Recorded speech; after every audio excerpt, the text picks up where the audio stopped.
Hey folks, Valentin the Mad here, and today I have a new dev interview.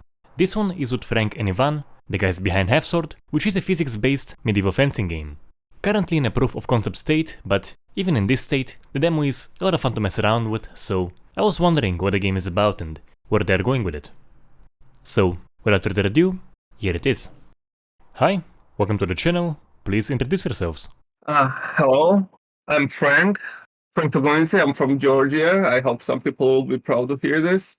Well, I'm HEMA enthusiast, knights and all this stuff, and also do mechanics and systems for the game. I'm Ivan Nestorov. I'm the 3D artist on this game, and I just recently joined up with Frank, and we've been discussing and planning and doing stuff together for a little short while now. Yeah, I'm really into the swords, gore, and fun games, and this is my stick. Nice. So first up, what is Half-Sword and what is it about? Right now, it is, as it said in my Twitter bio, it's totally inaccurate physics-based medieval fencing simulator. So right now it's more like proof of concept, how you can make physically based sword fight game where everything will be like responsive, have collision, and like not be just like you press a button and your sword cuts everyone like paper, like more in-depth systems. But we're planning to move from here to make a real game, of course. But we need to first we need to tackle the basic core mechanics first. That's what we're doing right now, Ivan. Oh yeah. So focus has been just to first get the new character in, and then on working on clothing, armor, layer systems, and stuff like that.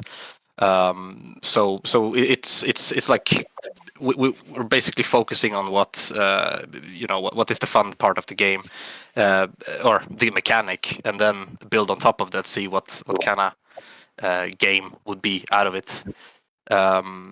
And so to stay away from feature creeping and stuff like that, we just want to make sure that what people have seen, what people have played, and yourself, Valentin, like it is what makes the game fun, and then build on top of it. So and then later on with art. So now the pushes for on my side is just to make clothing, and then add it on top of with armor and all other stuff that is in our scope right now. We must also say that a lot of people might be happy to hear that this game will feature, let's say, historically accurate 15th century armor weapon, and the way armor is worn, like layered armor, and also hopefully I can do this the way weapons are used, like some fencing techniques. But I still need to work on that. I think there is an audience that will be very happy to hear that. Yeah, we will focus a lot on the mid 15th century period of arms and armor, clothing, all the specs and the colors that is involved in that period, which is I think would fit this mechanic quite well for what it is right now. The goal is to just make it as good as possible for this very focused mechanic, historically, like historically accurate is very a big word to say, like, oh, it's going to be historically accurate, but that's at least our goal to make it. It is definitely like a big inspiration for, like, the clothing system, like the Kingdom Come Deliverance, Exanima, and stuff like that. So we will definitely have that in our goal and scope. Oh yeah, I do think it is pretty cool to have, like, on one hand the historical accuracy, and then, just the physics-based silliness. Yeah, it's like I like to call this gold simulator with swords right now, but let's see where it takes us. Yeah. I mean, having a cool looking character doing crazy stuff. I mean, it is fun to see. Like not to take it all too serious, but you still have the look of the character being historically aimed or based, and then whatever crazy stuff happens in the game, because it's physically based, you can't really predict anything. Nothing repeats itself as other games, like you said, Frank. No button pushers and paper cutters. So Yep. that's Yeah, I do think that, at least in my opinion, it doesn't seem to be going too much in the silly direction, because I have seen that in some other games, and I think you guys have, even at the moment, with all of the need for refinement, I think it is going generally in the right direction in that balance of silliness. No, thank you. that's great to hear. Thank you so much. Alright, so I think the main question I have basically is, gameplay-wise, where are you going with this game? Okay, that's a big question. And as I said, right now, what we're working on is more like proof of concept, and we're exploring what we can do with this, and also reading feedback from people who play this, and like trying to get the game to take us where it should go by itself. But like for now, we want to keep it small, like no MMORPG, like 4 times the size, 16 times the detail, 1,000 turns, not like that. So basically, if I understand correctly, is sort of an arena mode type of thing, with this gameplay loop. Well, arena mode now is just a way to try out the mechanics. I guess people would love to see a game where you can explore freely, move around in the world, and do stuff, not just be locked in a confined arena. So we already have a planned inventory system, looting, so on. So it's not just gonna be like one fight as it is right now. So we're going to explore on this further. Yeah, the platform it is right now, like an arena thing, is I think is a really good way to reach out to people. So because we're just like me and Frank for the moment, and to grow into like a huge environment where you can do more features is a little bit too early right now. What it could be in the future, with a lot of people trying it out, giving feedback, seeing what they really like about the mechanics and the game, well, game quote unquote, is a really key and important point in my opinion. We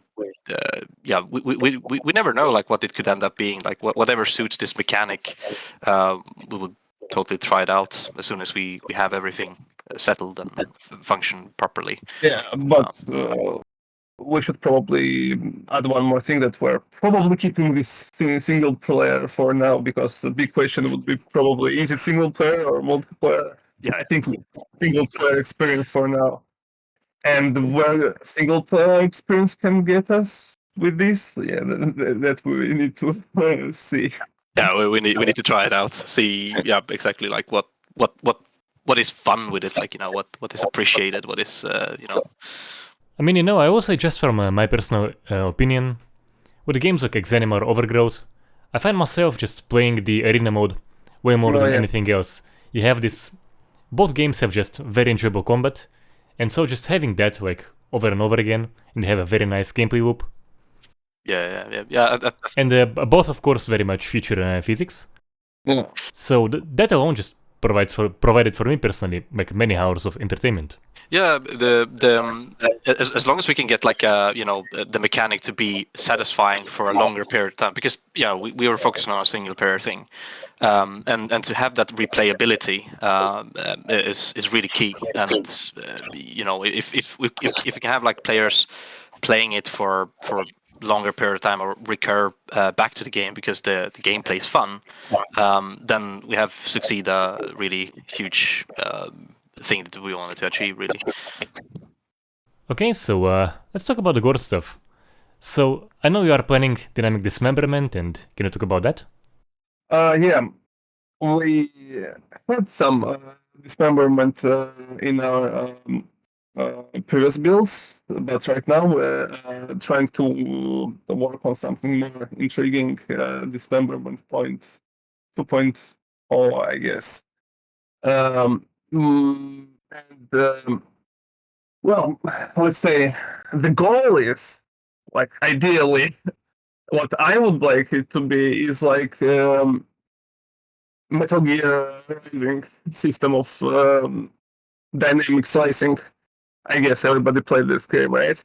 Where you can just cut wherever you want, any angle, how many times you want. I'm trying to achieve that, but yeah, it turned out to be a little bit harder than I thought. So it still requires some time before we can implement this. And Yeah, there's a reason it's not a very common feature. yeah, it is. It is. Uh, and I think it's the right time for us at this point to say that we probably we really need a technical artist in our team to help us with this, and we would like to reach out maybe for people who might want to join our team and help us with this, because yeah, I'm not a technical artist, and some of this more complicated stuff Yeah, same. is difficult. Yeah, I mean the technical part. I mean, I'm really good at pushing polygons, but when it comes to like more technical stuff, that's that is tricky. And yeah, it's like Frank says, like we would really have great need and great need for a technical artist that is good with shaders, rigging and stuff like that. I mean, we could probably do something that can prove the concept, but to finalize it, and someone that is like intrigued by the project and has the same enthusiasm about 15th century swords and stuff. I mean, that would be awesome. Yep. Oh, and I think so we can say a bit more about Gore system, because it's not only dismemberment. Yeah, of course. So what else you have planned specifically in the like wound stuff and blood spinning? As you can, like, you may already mentioned, this game has, let's say, a system of bladed weapons digging into the body. So it's not just like you hit something and it either bounces off or just cuts through it like it's paper. Your swords actually dig into flesh, right? And we're planning to develop the system more so that when you dig into flesh, it actually leaves a trail on the body, like some. That's why we need technical artists, right? To use shaders to make this look more like you remove the outer layers of flesh, you see bones, this kind of stuff. Right now we have the mechanic for digging in the body, but still trying to figure out how to make gore visible at the points of the cut. Yeah. That is a quite intricate topic to get into as well. Like, how do we actually do that? Do we use what kind of stuff that can be used to display blood and gore in a good way? And also it's not only decapitation and gore, but also breaking limbs as well. So saw it in the latest build. Like, he broke his arm. It's useless. It's just dingling. It's like the Dead Island one when they you can break limbs of the characters and they just like limp around and chase you and stuff like that. It's really cool. Okay, guys. Anything else you want to add? Join our Discord, I guess. Oh yeah. That was going to be the next question. So, Where can people follow the game? Yeah, so join our Discord or Twitter. We will also probably create indie debut for our game, and also we have it on itch.io where you can currently just try out for free and leave your feedback, please. Yeah, Gore also mentioned like the Discord channel is quite new as well. So we just wanted like a place where people can come in and get the latest links and whatever media we start produce with updates and art and all that stuff. So Alright, so thanks for coming.